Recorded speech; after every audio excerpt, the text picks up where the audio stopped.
abogezi basatu kifumona naye watwagala mugenda okwogera nga kifumona minisita amaze okutuusa obubaka obuvudde eri embuga kati tugenda kuwa omubaka wa pulezidenti ow'e Masaka awundu iwe memba wa Sereke esige wawoono mutabani w'omugenzi yakatuuka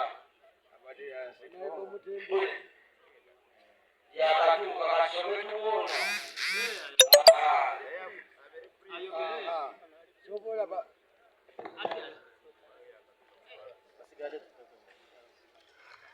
Assalamu alaikum warahmatullahi wabarakatuh.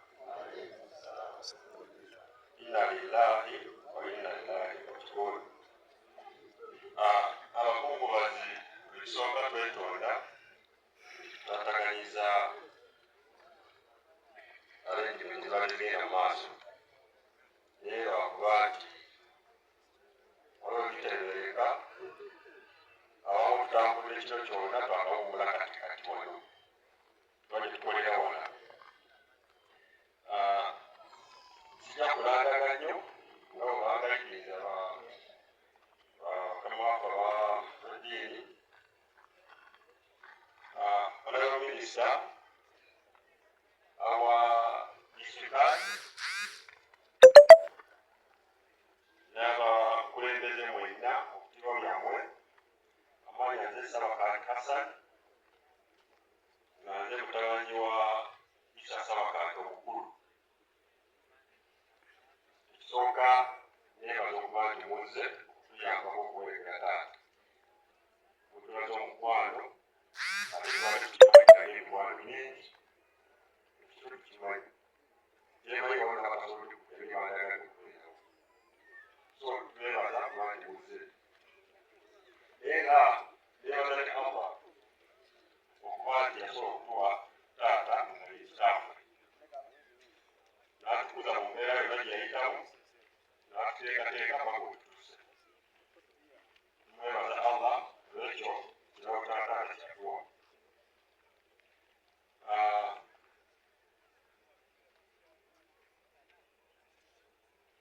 baganda bange abasinga akyalaba muli wano bawaze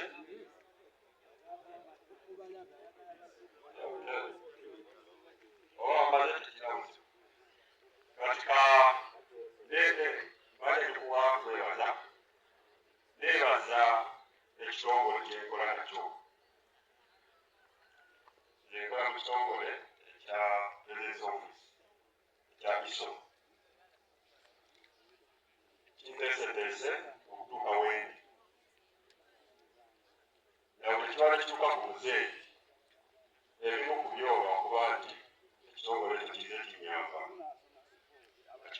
nga kikwataganamu ne gavumenti era bubananga baze okukubagiriza muzeeyi be bano nga bakulembeddwa Meja Kambaho Yeriso waffe owa Mbale ajja kubaako ne message atuusa ku baze okuwolekera muzeeyi ajja kumuwa nga mwagala nti tujja kwogera mingi naye kino kankyogere nga namugambika nti taata fenga abaana tukoze kitusobola naye Allah yagaba ate yakola ki fetukakasanga ekiseera kyekibadde kituuse naku bbiri emabegere yavudde mu ddwaliro ati ate tubadde tuteekateeka e Kampala bamudona ate bamutwala e Kampala naye tusabe ku magezi naye kirabise ng'era byonna tubadde tukola tajja kutuukira kuba Allah abadde ateeseteese olunaku lwelu neebaza bamaama nga tujanjaba taata tubadde mu ebitundu bya birungi ebibi waliwo fe ababadde banoonya ebyetaago ne tuba ne bamaama ababadde n'emuzeeyi balaze taata omukwano paka wafudde bamaama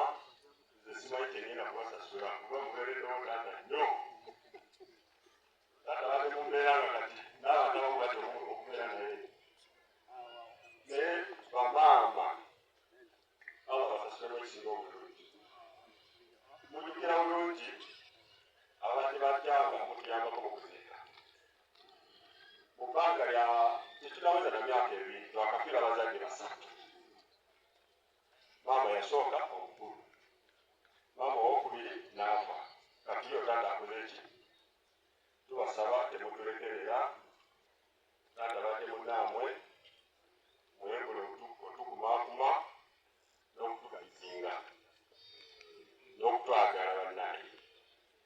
N'olugambo obwo kampite Fande Riso obeeko kyowa meseji ezize owakama waffe eyanziza ndi muleka. Assalamu alaikum warahmatullahi wabarakatuh.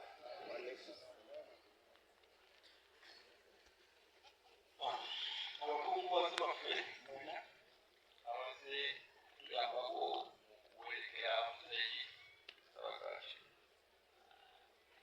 ozikatirize famire eno famire yange ozitwala tweyiringa tusaako okukola mu mbaale Sabakachi omutabani we n'abalala nga muyitanga Sebunya n'omulala Balima yatwalanga abaana be kale kituma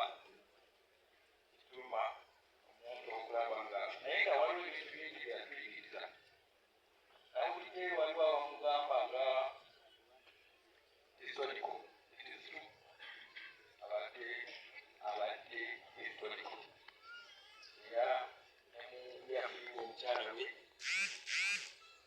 era nakutemano nenkola akaspiiki kange katono naye nga yaliwo yasanyuka nnyo twamanya nti mangu agona ate naye tujja kuba tumwogerera ebigambo byebimu naye ekintu kino kya historical kirimu ebikulu.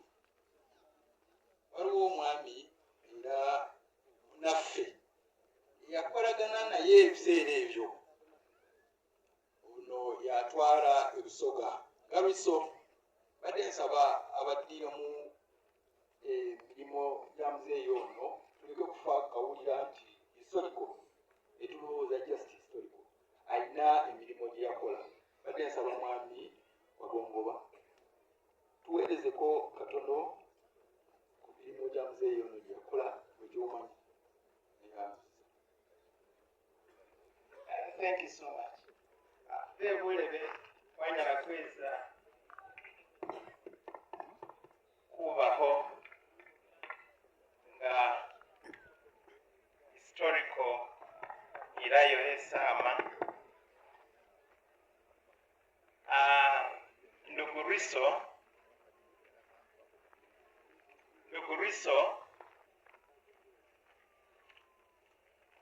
omugenzi fana kijirire Riso alomatiganikako mwaka gobo oba 84 nga ffe balala kuliganiza emundu zeffe nenga omutuuzire eyo ng'ali n'ebyama bigali kubaniinaye nga afiire n'ebyama abwefe bene bali kwiganikagako busa. Omutuuzire eyo amanya gabyama bigali asiriramu obusa. Ndugu Riso, there is a photo before you came which moved around and it's somewhere where we have it's a sizable photo. We are so many on that photo, but unfortunately I think Elder was saying we are about 8 who are remaining in that photo. I understand we were 9. So something has been talked about his old history. He has died with a lot of secrets about this government. Maybe that's what I could say. At least for me, I know that since 84, even when I hid my gun, was the only one who knew it. Maybe with Siraj also later on saw me with that gun at night. So they remained only 2 people. I also know he had one. I don't know how he got his, but they let knew how I got mine. They let knew how Siraj also got his. So you can see how much a secret he has been. Where we got them, he knows. Where Siraj gets, I didn't know. But he knew both of us where we got our guns. So this elder who is being buried has been that. He had a list. I don't know where that list went. He had a list of people who would be recruited into NRA, then NRM, historical as he was. He had a list. I don't know whether children got that list somewhere. There's a booklet in an exercise book he had where he had written all the names of people he would meet and their responsibilities. So I beg to stop at that. But I'm Wagongova Ali, I'm born here. I'm the Riso East Busoga. Fortunately, I happen to be all of these ones, including our own son, we trained together. Thank you.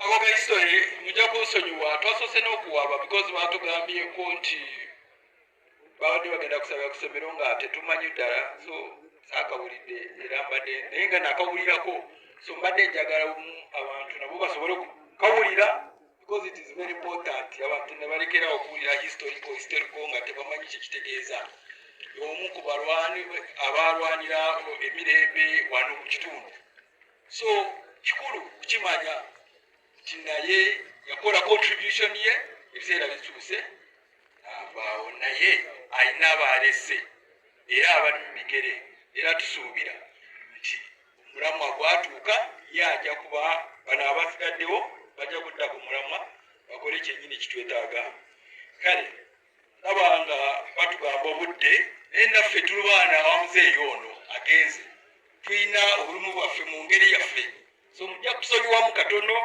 leka nsome obubaka obuvudde owa mukama waffe Director General wa ISO nga akungubalaga naye omugenzi ono olukozi naye abadde amumanyi so